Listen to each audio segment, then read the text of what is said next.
हॉटेलमध्ये इडली डोश्यासोबत ज्या चटण्या खायला देतात, अगदी तशाच चवीच्या चटण्या आपण घरीसुद्धा बनवू शकतो.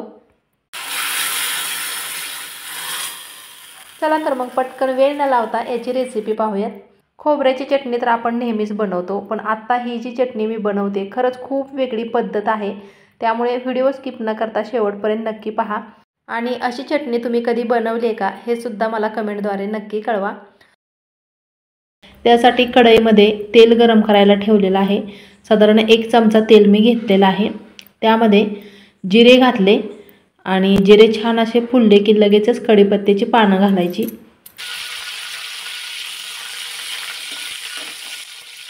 कढीपत्ता तडतडून द्यायचा आणि त्यानंतर इथे पहा मी एक मोठ्या साईजचा कांदा चिरून घेतलेला आहे. चिरलेला कांदा यामध्ये घालायचा. खूप नवीन आणि वेगळ्या पद्धतीची रेसिपी आहे, त्यामुळे व्हिडिओ स्किप न करता संपूर्ण पहा. थोडासा कांदा मी इथे परतून घेते. जास्त पण लालसर होईपर्यंत कांदा नाही परतायचा. कढईमध्येच एका साईडला एका बाजूला मी कांदा असा सारून घेतलेला आहे आणि त्यामध्ये 1 चमचाभर चणा डाळ म्हणजेच हरभऱ्याची डाळ घातली. मंद आचेवरती डाळ सुद्धा व्यवस्थित अशी चांगली 1 मिनिटभर भाजून घ्यायची. जास्त पण लालसर होऊन द्यायची नाही. आणि डाळ थोडीशी भाजत आली की त्यानंतर इथे 1 चमचाभर मी उडीद डाळ घालते. चणा डाळ भाजायला जरासा वेळ लागतो, त्यामुळे अगोदर चणा डाळ थोडीशी भाजून घ्यायची आणि त्यानंतर मग उडीद डाळ पण त्याबरोबर भाजून घ्यायची. तर लालसर कलर येईपर्यंत दोन्ही पण डाळी भाजून घेते. किंवा कांदा भाजून घेण्या अगोदर नुसत्या डाळी जरी भाजून घेतल्या तरीही चालेल. तुम्हाला कोणती पद्धत योग्य वाटेल त्या पद्धतीने, पण डाळी मात्र अशा तेलामध्ये थोड्याशा भाजून घ्यायच्या. तर आता व्यवस्थित चांगला जरासा लालसर कलर आल्यासारखं इथं दिसतंय पहा.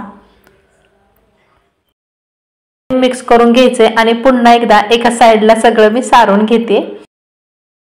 4 सुक्या मिरच्या घेतलेल्या आहेत आणि त्या सुद्धा थोड्याशा अशा तेलामध्ये परतून घ्यायच्या.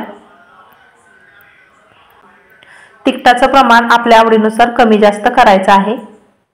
या अगोदर सुद्धा चटणी बनवण्याचे बरेचसे वेगवेगळे प्रकार मी तुम्हाला बनवून दाखवलेले आहेत आणि मला खात्री आहे आजची सुद्धा चटणी बनवलेला प्रकार तुम्हाला खरंच खूप आवडेल.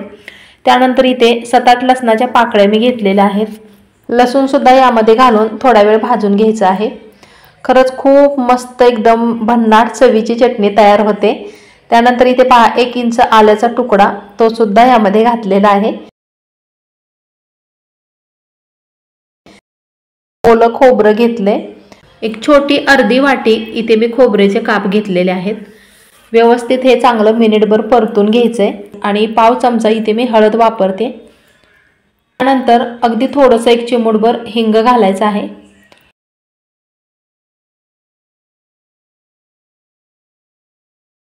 अगदी थोडंसं लाल तिखट वापरते, कारण यामध्ये सुक्या मिरच्या सुद्धा घातलेल्या आहेत आणि हे विकतचं लाल तिखट काय फारसं म्हणजे याला तिखटपणा नसतो, त्यामुळे अर्धा चमचा इथे वापरलेला आहे. त्यामुळे चटणीला कलर खूप छान येतो. आणि त्यानंतर चवीनुसार मीठ घालायचं आहे. मंद आचेवरती अजून हे काही सेकंदाकरिता परतून घ्यायचे. आणि लक्षात ठेवा व्यवस्थित जर हे परतलं ना तरच चटणीची चव चांगली लागते. थोडंसं पाणी घालायचं आहे आणि चांगलं हे शिजून द्यायचं आहे. जास्ती पण पाण्याचा वापर नाही करायचा. आणि इथे थोडीशी चिंच वापरावी लागते, पण सध्या माझ्याकडे चिंच नाही आहे, त्यामुळे चिंचऐवजी मी टोमॅटोचा वापर करणार आहे. टोमॅटो किंवा चिंच काही जरी वापरलं तरी चालतं.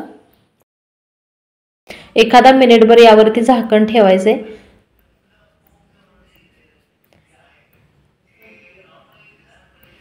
तर बऱ्यापैकी पाणी सुद्धा आटलेलं आहे. याला खूप छान असा आंबूसपणा येण्यासाठी टोमॅटो इथे मी चिरून घातलेला आहे. थोडा वेळ परतून झाल्यानंतर यावरती झाकण ठेवायचं आहे आणि टोमॅटो शिजायला काही फारसा वेळ नाही लागत. चटणी जास्त पण घट्ट बनवायची नाहीये, ओलसर राहिली पाहिजे यासाठी थोडंसं इथे पाणी मी ठेवलेलं आहे. सगळं पाणी आटवून नाही घ्यायचं.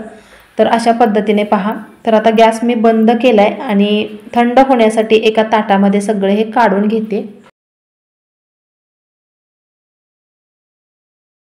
थंड झाल्यानंतर बारीक अशी वाटून घेतली. इडली बरोबर किंवा डोशा बरोबर खायला ना खूप अशी अप्रतिम लागते ही चटणी। मला खात्री आहे तुम्हाला आजची रेसिपीसुद्धा खूप आवडली असेल। तर आता दुसऱ्या प्रकारची रेसिपी आपण पाहणार आहोत, म्हणजे दुसरा चटणीचा प्रकार पाहायचा आहे। त्यासाठी इथे मी ओलं खोबरं घेतले आणि खोबऱ्याच्या पाठीमागचा जो काळपट भाग असतो त्याच्यासकटच खोबरं घेतलेलं आहे। तुम्हाला आवडत नसेल तर तुम्ही तो काढू शकता।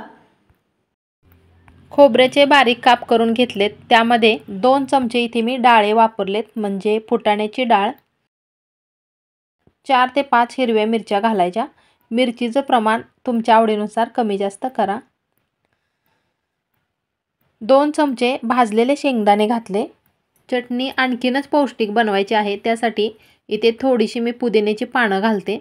पुदिना आणि कढीपत्तासुद्धा आपल्या शरीरासाठी खूप चांगला असतो आणि चटणीसुद्धा चांगली चवदार होते।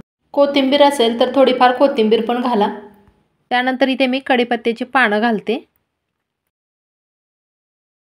तर ह्यामध्ये थोडंसं पाणी घालून हे असं बारीक वाटून घेतले पहा।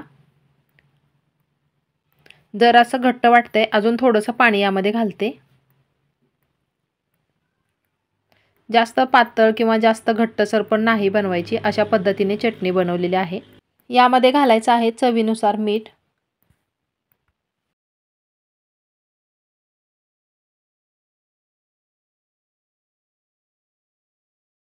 मस्त असा याला तडका द्यायचा आहे। तडक्याचं भांडं गरम करायला ठेवलं, त्यामध्ये तेल घातलेलं आहे आणि चांगली दणदणीत अशी फोडणी बसली पाहिजे। तेल कडकडीत तापून द्यायचं आहे।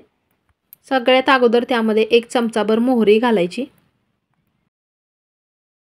मोहरी चांगली तडतडल्यानंतर जिरे घालायचे आणि गॅस मी बंद केलेला आहे। खूप कडकडीत असं तेल तापले, फोडणी करपायला नको म्हणून गॅस बंद केला। त्यानंतर मिरचीचे काप घालायचे यामध्ये आणि मिरची बघा, मी लाल सुकी मिरची घेतलेली आहे। याचा खूप छान असा फ्लेवर चटणीमध्ये उतरतो, त्यामुळे इथे सुक्या मिरच्याचा मी वापर केलाय। तुम्हाला जर आवडत असतील तर हिरवी मिरची पण तुम्ही घालू शकता, पण मिरची घालताना असे लांब लांब कट करून, म्हणजे लांब लांब मोडून घाला, म्हणजे जेणेकरून चटणी खाताना ते अलगद सहज साईडला काढता येईल। कढीपत्त्याची पानं सुद्धा अशी हाताने मी तोडून घातलेले आहेत। खूप छान असा फ्लेवर उतरतो त्याचा सुद्धा।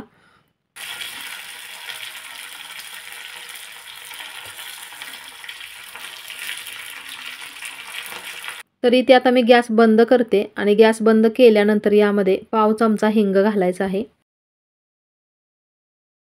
आता असा गरम गरम तडका चटणीवरती घातला।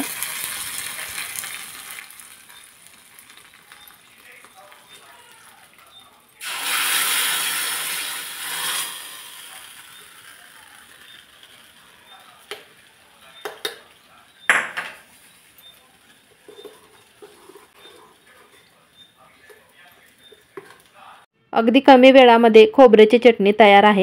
या दोन्ही रेसिपीपैकी तुम्हाला कोणती रेसिपी आवडली कमेंटद्वारे नक्की कळवा। माझ्या चॅनलवरती तुम्हाला नवीन जुन्या पारंपरिक अशा वेगवेगळ्या प्रकारच्या रेसिपीज नक्कीच पाहायला भेटतील। चला तर भेटूया मग पुढच्या छान अशा रेसिपीसोबत।